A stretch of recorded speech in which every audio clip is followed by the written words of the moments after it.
All right. So, hello, everyone, and welcome to another expert session number 118. Before I start, I want to thank our sponsor, Acclaim AI. Acclaim helps enterprises deploy AI agents into regulated environments where compliance, control, and execution matter. As AI reshapes how work gets done, today's leadership challenge is no longer simply adopting technology. It is designing organizations where humans and AI can thrive together. What is Evolve? Evolve is a global private network and operating layer connecting senior commerce leaders, advisors, founders, investors, and operators across markets. These sessions explore operational realities, leadership ideas, and strategic shifts shaping organizations around the world. Our expert today, Patricia Amaro, has spent more than 20 years helping some of the world's largest consumer businesses reinvent how they operate. She has held senior international leadership positions at Mars, Reckitt, and Unilever, leading digital commerce transformation and commercial innovation across global markets. She's a Stanford Graduate School of Business alumna, a Singularity University executive, international keynote speaker, and one of the leading voices connecting AI, organizational design, regenerative leadership, and human systems. Her work challenges one of the biggest assumptions in modern management, that organizations should behave like machines rather than living systems. So, for context, organizations have become incredibly efficient, but efficiency alone isn't creating healthier organizations.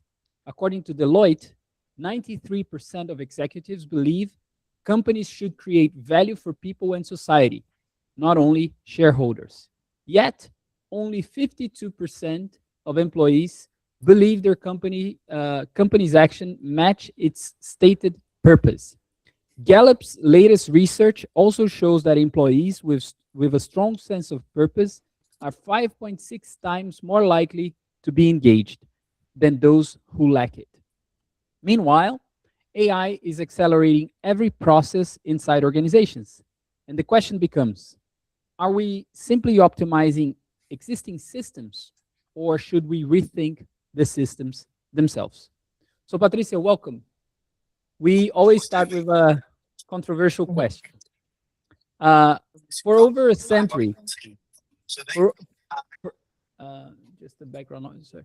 For over a century, we've built organizations like machines, predictable, efficient, optimized. And we could even talk about the school system here. I'm not going to go into there. Uh, but now AI allows us to optimize those machines even further. But what if we've been optimizing the wrong model? What if the organizations that outperform over the next decade look less like machines and more like living systems? That's the question. Yeah, thank you. Sorry for the background noise. I hope you can hear me.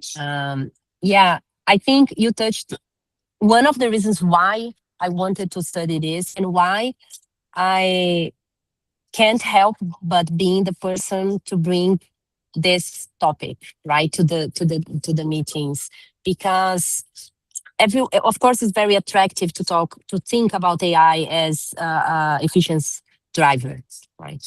But the thing is that in case it will scale and optimize and maximize everything, it means that it will also scale the gaps that we have.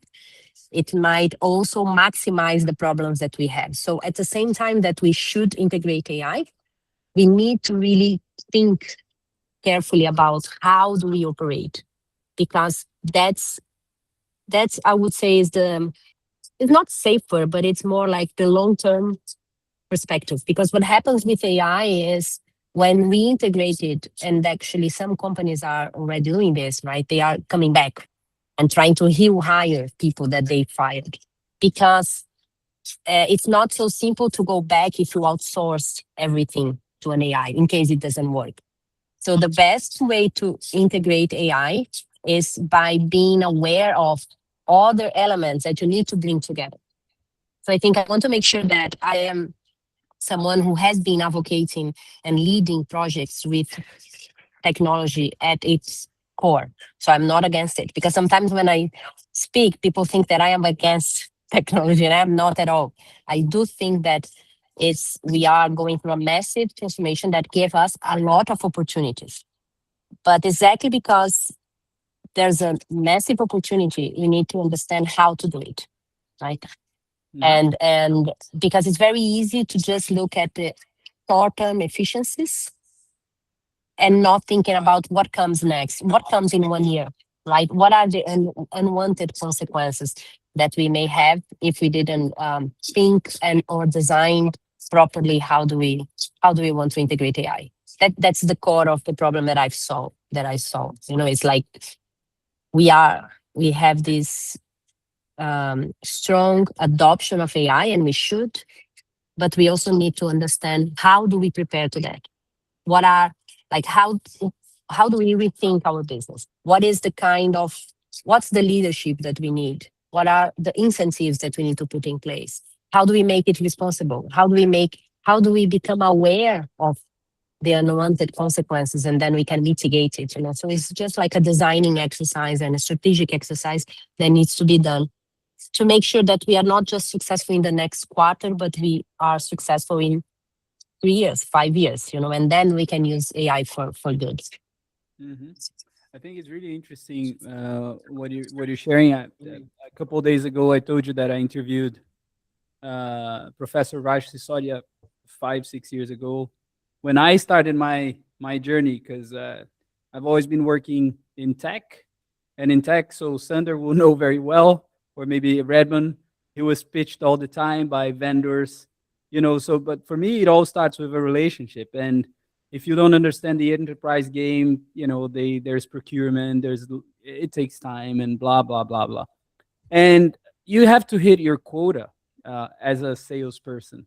And again, you speak a lot about incentives, so you know I like us to perhaps go back, and because I think it all boils down to the incentives, and how the whether you're at H&M or Mars, or it goes down to the incentives, and the incentives, for me, they're quite perverse. Whether you're working for a small startup, you have to perform, but for me, it's all about relationships. That's the reason why I said we have to evolve. So things have to change, because this is madness. I start building relationships, and from there, maybe there's going to be room for me to have a conversation.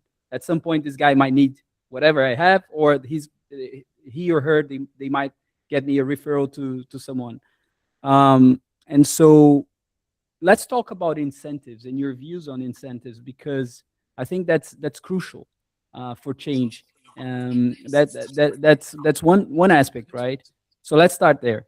Yeah, I think this is so it's important to say that, like, where I am now is a result from everything that I've experienced. So I was always quite entrepreneur in my approach. So when I joined Unilever like 16 years ago to start e-commerce, I was the first person. So it's very common in my career that I was hired to start something. I was hired to build something in a very big, traditional, conservative organization.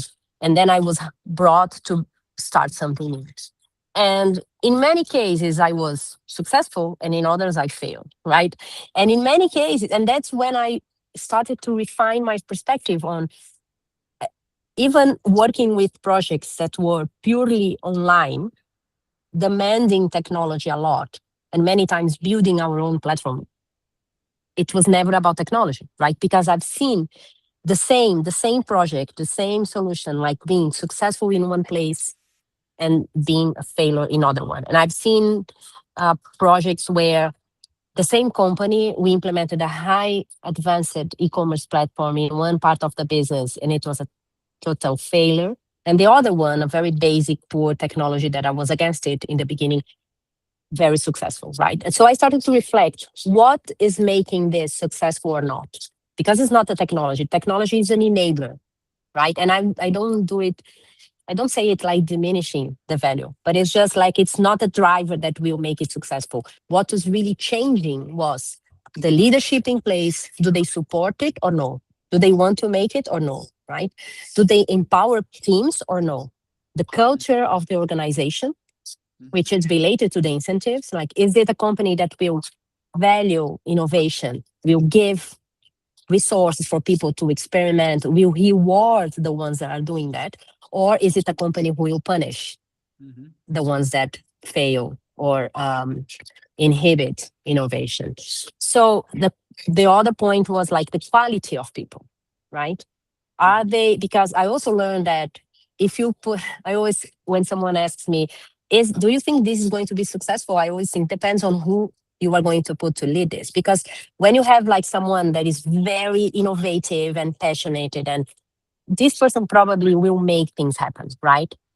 Having the minimum conditions and support. So I started to understand that these elements, like the quality of the leadership, the mindset of the leadership, the culture, the incentives, the people, the teams, this was what would make something successful.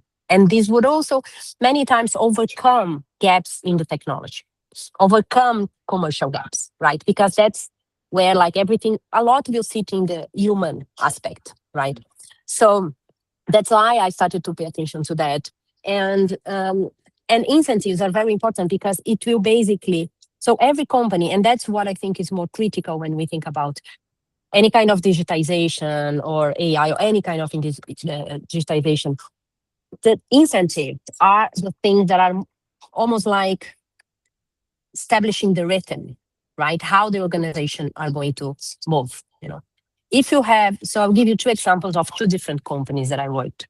One was a very aggressive company, very fast, very innovative. Everything will happen very fast. And the challenge there was to really build something with more strategic approach, right? So when I was doing the AB2B solutions there, my struggle was to engage people in doing something that would deliver results after 6 months. Right? Because the company was so fast and people were so much incentivized in short terms that they didn't really care, although they didn't say, right? But they didn't really care if that solution would last 2 years. It was extremely difficult to say, no, listen, we do this now, but we need to go for this option because in the short term, it's not the best, but in 2 years, this is going to be massive. Like this was very difficult to build because the teams, and some people said to me, they said, you know what? I need something that in 6 months will explode, growing a lot, and then I'll move to another position. Mhm. Right. So the incentives were so much, they were engaged on innovating. They wanted to do something, but they wanted very fast and they weren't open to kind of give up a little bit from the speed to be able to build something that would be much better in 1 year or 2 years, you know. So it was difficult to bring this kind of more strategic because people would move. And if it took too long to approve in the approval of the project, GMs would move and then you have to start Mhm. engagement again, right? So the challenge there was the incentives were so much on short term that Mhm. was very difficult to do things. Another example, another company that was the opposite, right? Super long term. Like the incentives were totally based on protecting the status quo, protecting your team, like protecting everyone. Like, um, so it was exactly the opposite. It was almost impossible. We got many times into endless rabbit holes, right? Because we cannot do something that will last just for 2 years. It doesn't make sense. If we invest in this technology, it would have to last 10 years. So it means investing 30 millions, and I cannot invest in something that I don't know if it's going to happen, right? So these are two examples when you have incentives on the long term, Mhm. then you don't move on innovation because the minimum requirement is too expensive to test, right? Leadership doesn't invest. And the opposite, which is too short term, you are able to do the pilot, but you struggle to invest more and to do something that is more long term. So I don't know if it was clear, but these are like clear Mhm. examples that I've experienced in two different dynamics of incentives. Like one company that was on the short term, not just to leadership because it goes through all the organization, and long terms. I think it's very clear, and I'm gonna do something different. Perhaps Sander, if I could ask you, ask your opinion today, as an advisor, do you think an advisor has some kind of influence there uh, over the leadership in that specific part that Patricia is sharing? Because I think the advisor can be almost like a mentor. You don't have, you're not an executive anymore, Mhm. but you have seen so much, forgive me my French, shit, that you can you can tell the guys, hey, you should go this, go this path or that path. You can sort of help them kind of foresee the future. So I like you to perhaps bring the advisor lens now, since it's Sure. kind of fresh for you also. Mhm. No, I think it's kind of it's always good, when you speak about incentives, but also about, okay, where's the value of AI at? It's at change the current, it's a changing the status quo. So usually it's incentives, especially at the operational level, are set to maintain level of status quo and excel within that. Right, but if you want to disrupt that, if you want to bring new technology, if you want to change, you need to change that. So I think it's from that sense, it's always good to have external view on that, and it helps conversation. If someone from outside your organization kind of comes in and helps kind of review at, okay, where's the value at from the organization as a whole? How do you implement it, and what change is required? Like, unless you adopt the technology, you change your decision-making processes, there's no point in bringing in new technology. Like, you're not going to capture the value of that unless that adoption happens, within the organization, within the processes that are there. And similar for the tech landscape as well. If new tools need to be implemented or acquired, procured, same there. It needs to be integrated within the tech landscape. Change needs to happen. I think it's always helpful to have kind of outside perspective onto that, to just get everyone out of their kind of day-to-day operations and day-to-day indeed incentives, to come back to that and see, okay, where do we want to go strategically as an organization towards? So absolutely. But I think it's key. How do you, to capture the value of AI and of that change? That change is required. You cannot operate the same way you are. So whether you're doing kind of optimization, forecasting, bring in personalization, etc. Like, however you have been not doing it today, you want to change that, and therefore you want to bring in this technology. So that change is a key. Brilliant, thank you. And Yeah, if you think, yeah, sorry, go Carlos, ahead. but it's something. If you think about, I just read recently, like 70% of the projects in AI, in agentic AI, they don't scale, right? They die after the pilots, and exactly because of these points that you are mentioning, because there are incentives to, like, okay, we are doing, right? So probably you have people saying, okay, you need to do something with AI. Fine, I'll do the pilot. But what's different from the pilot to something that scales? To scale, you need to address the complexities. Pilots, what you do when you do a pilot, and it's right, it's correct, you need to kind of frame where do you want to do the pilot in order to be successful, because you want the pilot to be successful, right? So you frame it, right? You take the best vision, the best team, the best context for the pilot to thrive, right? So the problem is, you can do it without thinking about reviewing the operating model. You don't need to think about how do you bring people with you. It's just a pilot, right?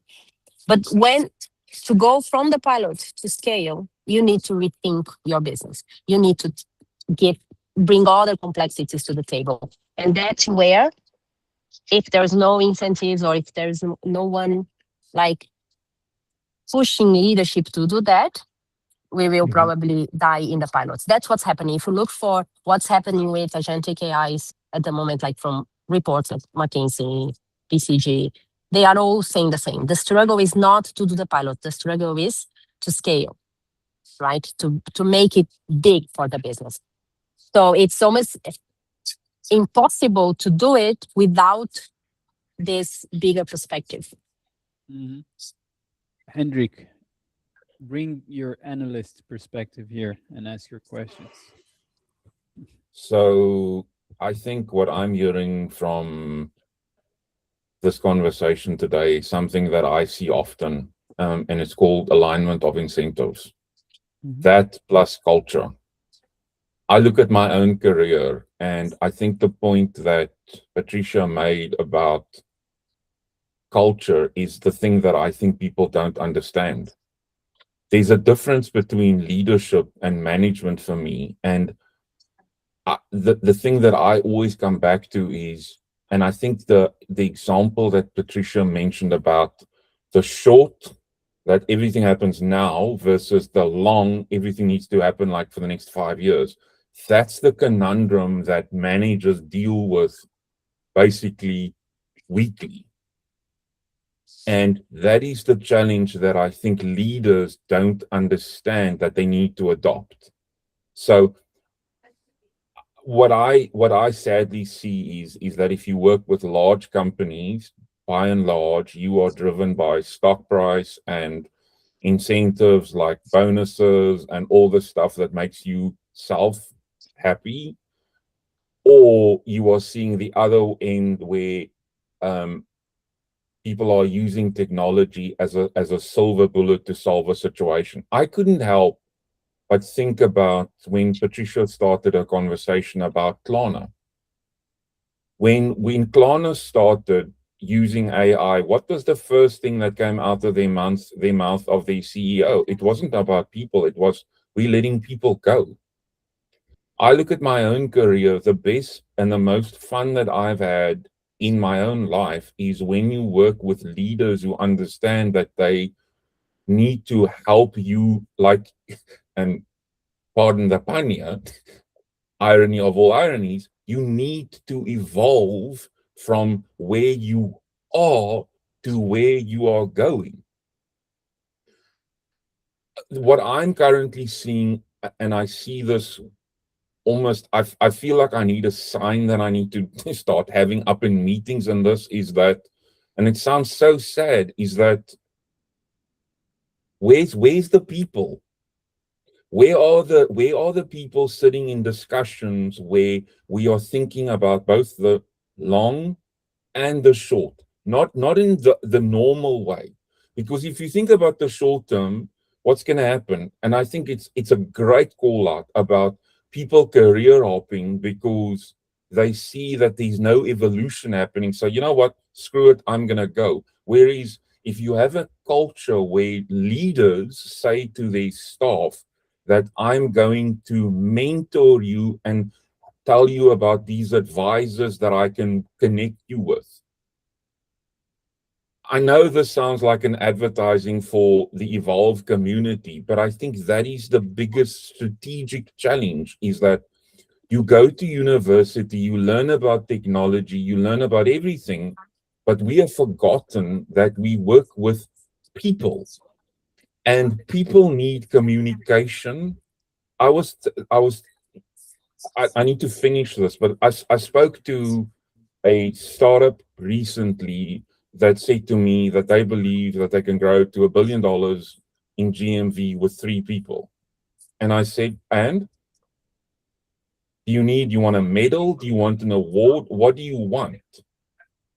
Because at the end of the day, you want people to come and tell you that I want to go work for Mars. So let me just say this out loud. I find Mars to be one of the most interesting companies in the world because of their culture. But I don't want to go too down far the line. Otherwise, I'll get, cancelled, and I'll be told, you can't talk to people. But the point is, Carlos, there's a difference between leadership and management.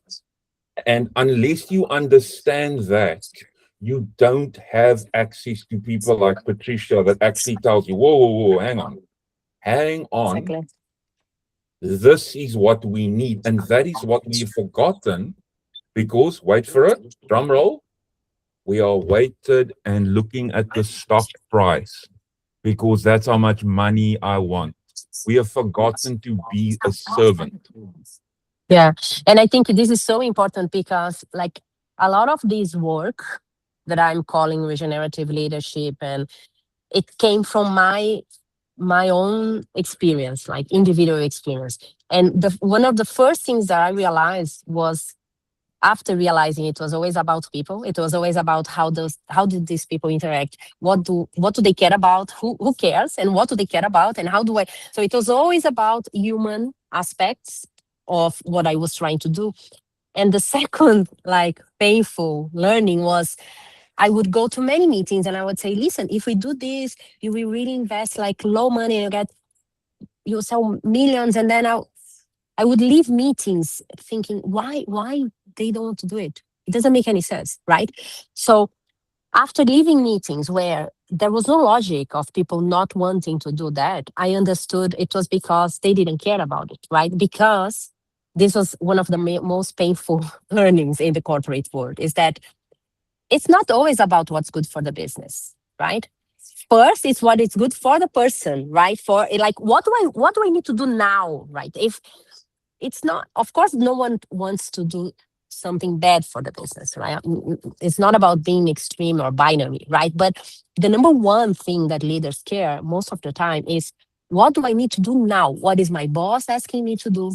Like, is it going to, how, and then they balance, is it going to hurt my image or no? What is the risk that I take? So all of this is in leadership mind before what is really better for the business, right? Very few people, of course it exists, very few people will say, I believe in that and I will fight to do it, right? So what happened, I started to feel this kind of, what's happening? What do these people care? So where, and I started to have this question, like, where are the people here? Where are the feelings? And in many times in my career, people would tell me, oh, I love your passion.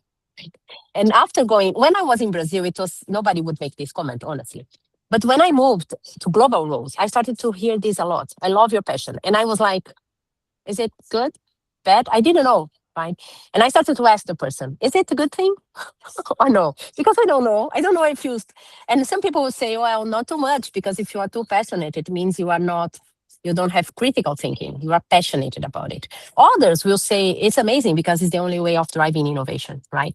So I realized that people were like surprised for me having passion, just because this was the missing element, right? And that's why people were like, oh, this is interesting, but I don't know, it will take too much effort. And the problem that we have is that, yes, it's true, it demands a lot of energy if you need to rethink your business, if you need to reorganize because you have a new technology changing everything.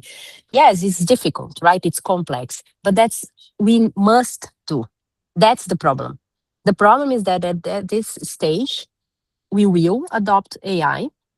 And the question will be, will this help us? Will we shape it, or will we be shaped by it? Yeah. And the difference is, are we going to get in control of that?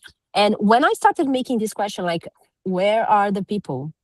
That's when I started to understand we are not machines, right? So that's a problem. So leaders, that's why like I started studying on regenerative leadership, because, and many people said, but regenerative, isn't it about sustainability? Isn't it about nature? And I said, yeah, that's the point, right? Because I see organizations, corporations as living systems, right? Yeah. So they are made of people, right? So if we look at how living systems organize, we will learn a lot. And the leader, and I agree totally with you, Henrik, because I think we miss a lot of good leaders, because the leader, once I heard a definition that I loved, it was, leader is the one who step into the unknown, right? And that's it. It's not about knowing. It's not about controlling, right? No, it's about having the courage, the curiosity to say, okay, let's go. I'll step into the unknown because it's needed. I will face the complexity because it's needed. And I will do this before my team so that I can carry people with me. Yeah. What happens many times today is that we have people staying in the back doors. Yeah. And people in the teams, like middle managers, like coming with passion and saying, I want to do it, I want to do it. And the senior executives many times saying, oh, no, we cannot do this, we cannot do this, we cannot do this, right? So I think that's one of the biggest problems. That's why I focus on regenerative leadership, because the regenerative leader is the one that understands that the organization is a living system. Like, you have people working with you. You cannot underestimate what happens to them when you start like with this, what happens to people, how much, because I don't know if you've seen this, like I've seen many times these incentives, like I've seen very hard and tough leaders. Mm. There was someone that I worked in the past, and he was very senior, and he would go to every meeting and would disrespect executives, right? So people would say, no, this is not going to work. And he would say, yeah, I know it will, because I know more than you. Like, it was very, very difficult meetings, always very unpleasant meetings. What happened after some time is that I would see the senior executives coming to their teams and saying, yeah, I know, it doesn't make sense, but we have to do it. We have to try it, right? Because it's not worthwhile to discuss. Do you see what happens to the organization when you have one leader not listening to the experts saying that it's not going to work? There's a moment when they just give up and they say, okay, fine. Okay, I am the expert here. And then you have all the organization doing something that they know it's not going to work just because you have one leader who didn't listen, So this is the opposite of living systems, This is the opposite of how, like, living system is about listening, right? It's about, okay, if you look at the forest, and I was inspired on the forest because of that, because if you look at the forest, or nature overall, if you look at changes, they adapt to it. They don't try to block it. Right? The nature never block it. They integrate it. They adapt, right? So if you have a natural change, it will adapt. So there's a lot of learnings that we could have on how do we face complexity and how do we deal with the challenges that we have in front of us. That is not about controlling or trying to stop it, because there's no way of doing it. That's how I see, AI. Or we are not there. There are risks. There are things that we should do better, but we are not going to stop it. So what we need to do is not try to stop it, but it's about asking ourselves, what is the best way to integrate it? How do we adapt to it? What do we need to change in the way that we operate, that we'll be able to use AI in the best way? Just to use AI as an example. Just to get on that, Patricia, because I agree a lot. And I think one of the things you said was how to get enthusiasm, not to block the enthusiasm of the people within the organization and the team. And I think that's so key to do, because those are the people that can drive the change and can be the lighthouse for it. At the same time, I think it's, as a leader, you also need to understand, you need to set the direction, the vision where you're heading towards. And what I often see, or I have seen, is within the organization, people having different types of enthusiasm and fueled by all sorts of different things. So I think as a leader, it's key to channel their energy, their enthusiasm towards the thing that you're building, and making sure that you coherently do experimentation, you coherently do the changes, and leverage that intrinsic motivation that sits within the team that you foster it, and do not block it. At the same time, do not let it go free as well, because that energy will go all different places and is not going to move the needle from the organization as a whole. So I think that's a key point of the leader, is to make sure that everyone's energy is channeled toward the building the thing that you're working towards.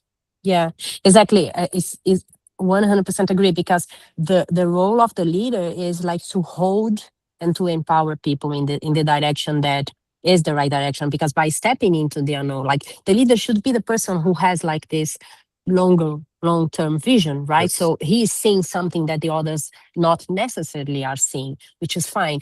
But his role is, how do I hold the space for this to happen? How do I empower this? I think when we think about regenerative, one of the key differences between regenerative leadership versus the traditional leadership is, like, regenerative is not about doing it or directing it, but it's about creating the conditions for that.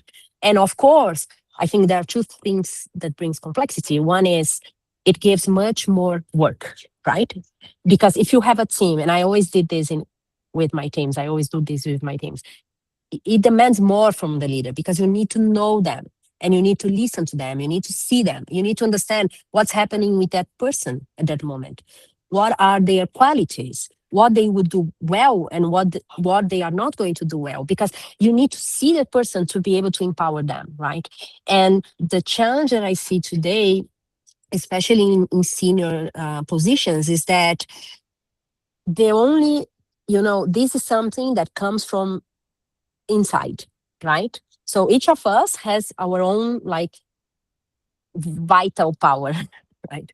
And you need to keep this alive. So if you don't have it, if you've experienced your like in the last 10 years or 15 years, like you've been through situations where people are shutting you down or restricting you or trying to fit you in a box, like fitting you in this box will detach you from your own passion, right?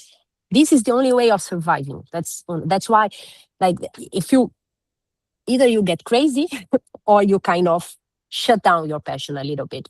What happens to many of these leaders is that they are detached from this passion. So it's difficult to activate this inner source and then to be able to listen to others. The thing is, that's why I called regenerative, because we need to reconnect with this humanity in us, and then to be able to see the other, and then to be able to manage teams properly, because we are not going to drive better performance by putting pressure as we do with machines. It doesn't work. What happens is that people do the fight kitting, right? That's what's happening. People just agree with you, but they are not really there. So we have like a chronic problem in organizations at the moment, because it's to break this agreement, to break this numbness that is existing, and that's why I think we need different leaderships. You are on mute, Carlos. I was saying, Hendrik, go ahead.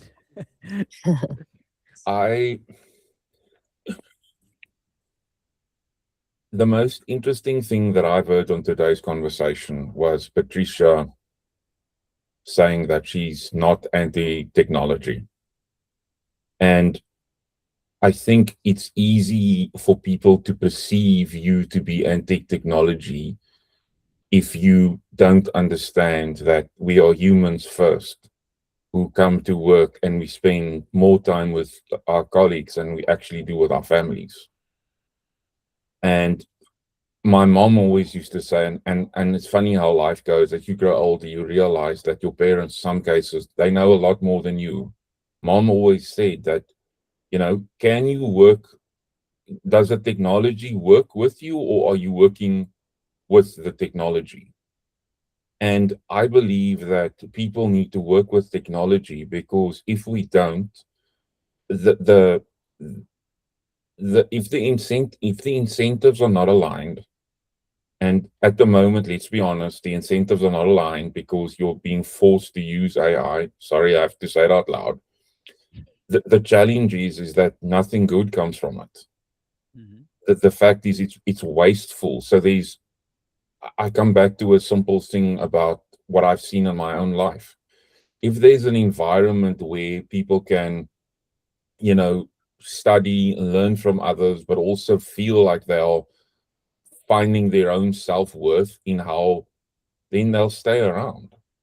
The challenge is, from a cultural standpoint, these things that we are discussing today aren't things that happens in 5 minutes. It's a long process. And in today's world, C-level execs like Patricia is essentially, you have to create results, because in 90 days time, the CEO of the company is going to tell the financial world, this is how we did. So there's this juxtaposition that I think that you only understand when you've been through it. And I think the challenge is that for me, the greatest moment that you can have as a leader is to understand that you need to listen to others, but also understand that you don't know everything. So there's nothing wrong in going to a management coach, or there's nothing wrong with having mentors. I know this is foreign concepts to the people that are currently working, but I firmly believe that if you have a culture where people feel that there's a safe place where they can learn, they can make mistakes, the mistakes are not going to lead them to the end of their careers, because I've seen that. Not good, not good at all. But the point is that we have to work with technology, because at the end of the day, we are serving humans. We are not serving a robot. If you work for a CPG, I'm going to a store to buy a product because I know Unilever, Mars, whoever, creates good products.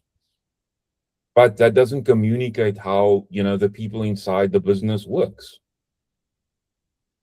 This is why, Carlos, I said to you, why I'm so sad that there are not more people here, because for me, the biggest challenge we have in the grand year of 2026 is we have a leadership crisis. It's great being a manager. Patricia nailed it when she said, like, middle managers. Middle managers are so enthusiastic, we'll run through walls for you. But at the back of the room sits the person who does your performance appraisal. And if he says no, it's not happening. And that you only gain with experience.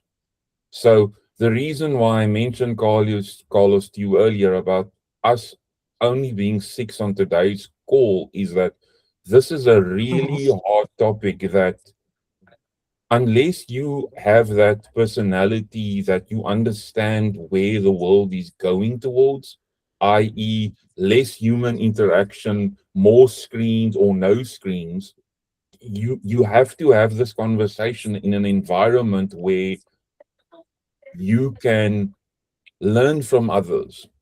Sander makes the point that he brings today is that the fact that he's here, the fact that Redmond is here, the fact that we are all here tells me that we are self-aware, that we realize I'm interested in this topic. I know I'm sounding like I'm doing hype man work for Evolve, but this is the environment in which senior execs I see constantly struggle with, because I'm the person with all the answers. Newsflash, no, you don't. So, Carlos, there's your rant for today. But the point is that unless we talk more with one another, not less, if you can understand that the greatest thing that a manager does is they get results. Boo-hoo. Leaders help the people evolve into the best versions of themselves. Oh, Mexico. Sorry. Can you speak? Is it okay? Yeah, no, I was just, someone came here. Yeah, I think so. Sorry. No, sorry. But I think this is so important because, this work that I am, let's say, shaping, it comes from me. I was always the misfit person, right? I was always the different one in the room. So, and I've been navigating through different spaces, and I learned that, they are just different bubbles, right? So when I was in the responsible AI master degree, people would be in the responsible AI space, and then in the, here in this event, or you have the corporate environment, or you have the tech environment. So I learned that, and I realized that there is no way that there's no change if we stay speaking in our own bubbles, right? So we need to start. And I think there are two things we need to do that it's fundamental for me. And again, that's why when you said only these people, it doesn't surprise me, because no one wants to talk about it, because this is the elephant in the room, right? No one wants to talk about it. Everyone wants to pretend it's not happening. But I think there are some things that we need to do. One is we need to embrace complexity. This is not simple. It's not simple, because corporations are complex, people are complex, relationships are complex. So we need to embrace it. We need to say, okay, that's it. Let's understand how to solve it.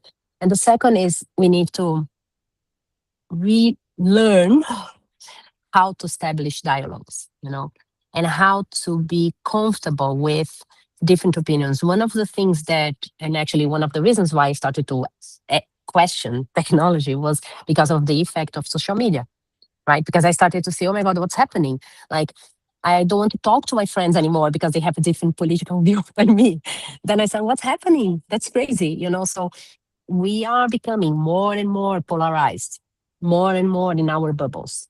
And what happens in this, the consequence is that we really don't want to talk about uncomfortable things. We don't want to listen to different opinions. The problem is that if we don't listen to different opinions, there's no way we will find a common ground, right? So that to recover this ability to have dialogues, talking about, I think that's one of the key messages here in the event. Everyone talks about it. The event is about how do we make sure we use AI for good. 100% of people say the only way is putting people together, finding common solutions. It's not about each market, each company, each individual, each group, because no one is able to create a solution alone. So I think it's really challenging because you need to break this silence, and put people away from their comfort in a way.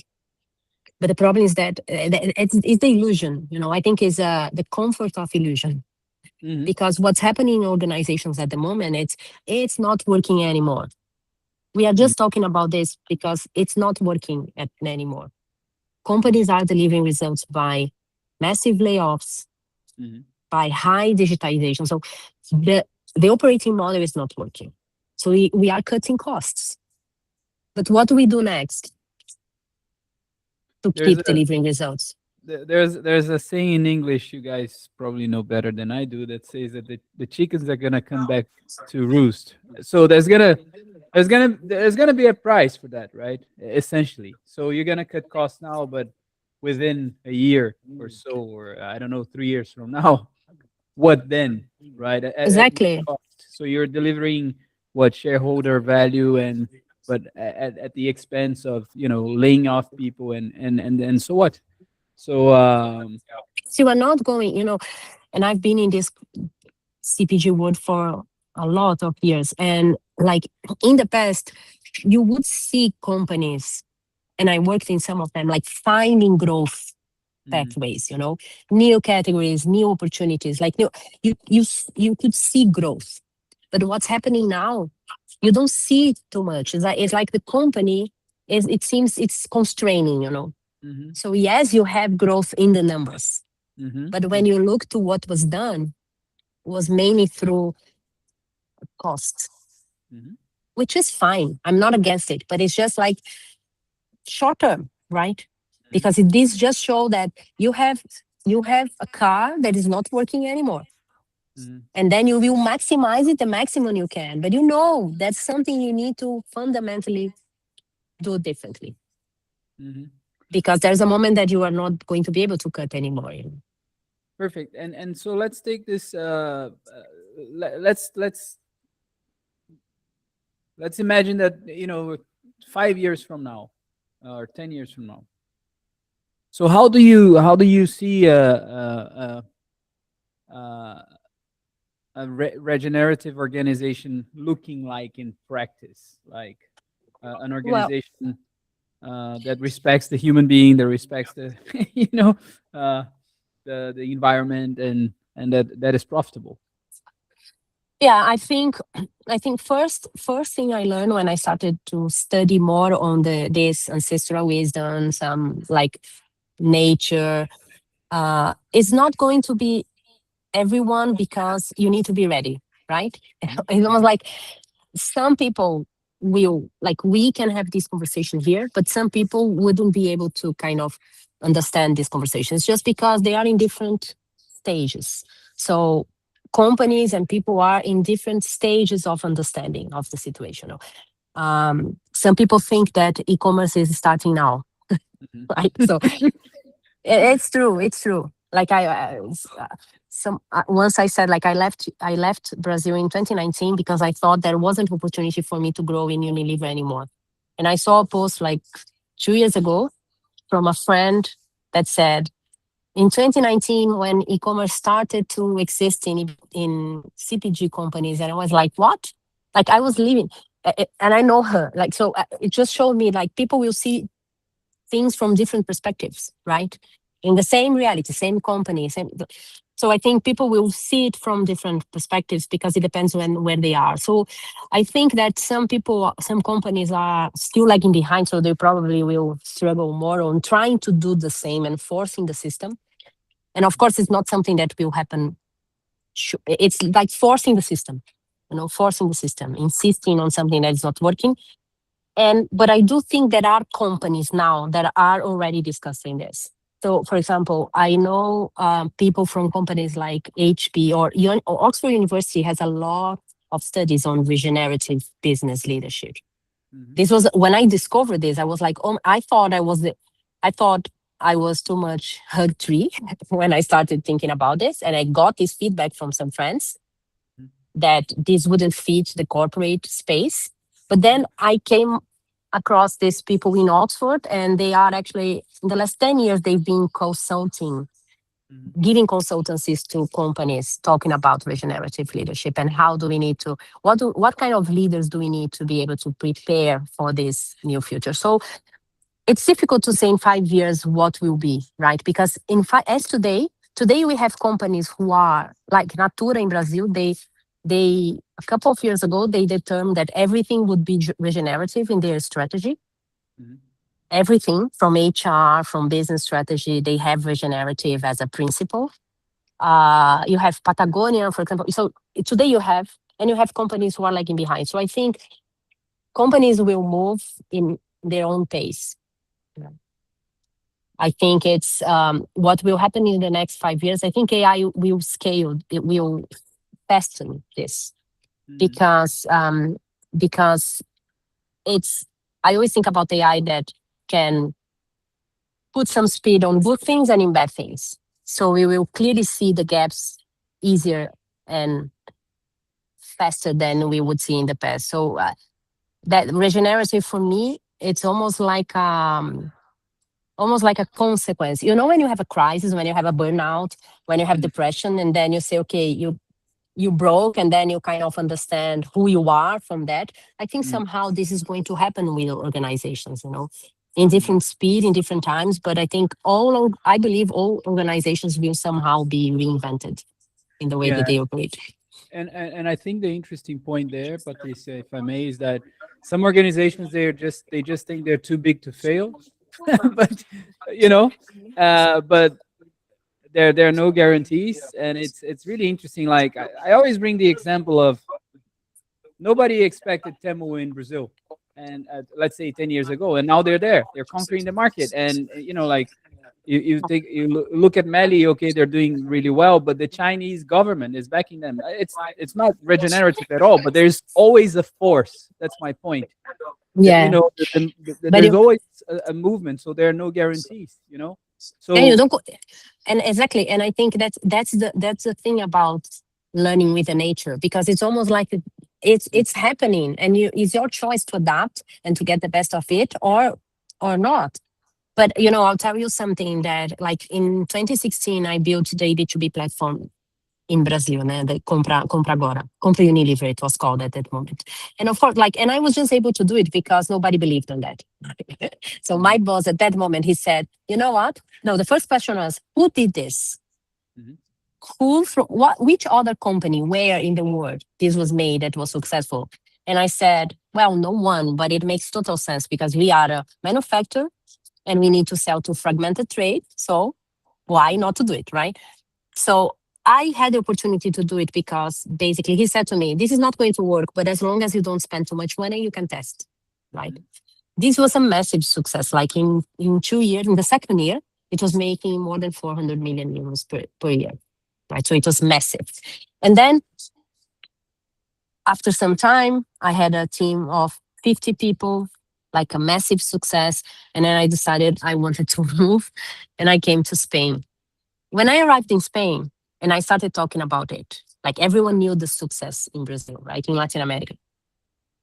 What would the leadership tell me in Spain? Oh, this would only work in Brazil because now we are Spain. Like we are Spain. In Spain, it doesn't work, right? In Spain, it's not going to work. Then it worked. It worked in one part of the business. Then fine. Then I went to Reckitt. What did I listen? This would only work in Unilever. We are Reckitt. It doesn't work for us. Right? So basically, every place that I would go, people would very confidently explain to me why I was able to make it successful in 2-3 different companies and markets. But in that case, so that's the point, you know. I hear you, and you know, like I think it's because you have a trait in your personality that I think you like being challenged. I have the same I in me. can't Like, help. That's the problem. yeah. Like people would That's say, the problem. a community can be run on WhatsApp. I know it's not perfect, but we can run a community on WhatsApp. You can always improve, you know. Like, and some Danish guys would challenge me the other day. I said, "Hey, we're monetizing Evolve nowadays," you know, like. And he congratulated me. He said, "I'm gonna pay you lunch." So, Yeah. you know, I think resistance it's to be expected, right? Yeah, but I think it's important that at least thinking about this learning with the forest. I've been thinking a lot about how much it's not about planting the seeds, but it's about making sure that you plant the seed in a soil that is ready, right? So that was what somehow shaped my perspective more recently. Because people are in different stages and different understanding, and they will see whatever fits their, like it's a confirmation bias, right? Everyone has confirmation bias. So I think that's why I think it's extremely important projects like Evolve, because I deeply believe that we need to start to relearn how, you know, I called a friend today because I said, let's start calling via WhatsApp without sending a message. Can we just try to call someone without having to book some time as we do with business? Because, oh my God, it's not natural anymore, right? It's not natural for you to call someone. And I was, what happened to us that we need to book? And again, it's another point that we need to take care, because, you know, some principles, like if we look at nature, some principles are what make us alive and survive, right? The ability to communicate, the community, like to going together, like human beings survive because we live in communities. But if we look the way that we are driving our society is more to individualization, right? The problem is that individually, we are not going to find the solutions. So that's what I see that makes me struggle, is that I see the trends that we are going to. And that's when I said, oh, we need to start like making it more natural, this human connection, making it more natural to kind of, I did a program that they organize a weekly meeting. I thought it was super interesting because I do believe that leaders' responsibility is to hold the space for things to emerge. So it was super interesting. She did a program. I did a program with her, and she would, during 5 weeks, she would do 1 meeting per week. She called emerging sessions. And she would say, it's fine, there's no agenda. We will just come and see what comes. And if we want to stay in silence, fine, we will just stay in silence, but let's see what happens. And I was like, that's amazing, because sometimes we need this, right? Sometimes we need it. So can we just make it natural again to just come to talk to someone without having everything prepared or planned? Anyway, I could go for hours, but we will definitely do more sessions. Patricia, we'll speak in private. You know that. All right, so we reached an hour and a little more than an hour. Patricia, time to let's promote yourself. So the best way to find you. Yeah, best way to find me is in my LinkedIn. So I put here in the chat. Well, I'm Patricia Amaro, so I don't think there are too many. There are some, but not too many. Yeah, and I'm really open to. I think I feel that I am in this journey of connecting dots, and that's urgent. And I'm happy to connect with everyone that wants to discuss this, because I deeply, deeply believe that the solution is collective, and that the solution will come from bringing perspectives together and not from one person. Right? That's one of the principles for me, that when I started to understand, okay, what do I want to do? How do I put this in practical? Yeah. How do I bring this to life? I realized that, that's not me alone, Yeah. That's one of the things that we need to change. But thanks for the time and for the opportunity. No, I appreciate you. And as I said, I mean, it's not about Mars or Racket or building a B2B platform. To be honest, that's interesting, but I think this is way more interesting. And I'm selfish, so Yeah. and But honestly, that's the point, if we think about EB2B, and that's my expertise, right? That's what I've done many times, and I know how to do it like closed eyes. But everything I'm saying is what I've always did intuitively. So why did I focus on leadership, on incentives? Because this is the background, this is the foundations to anything that we want to do in the organization.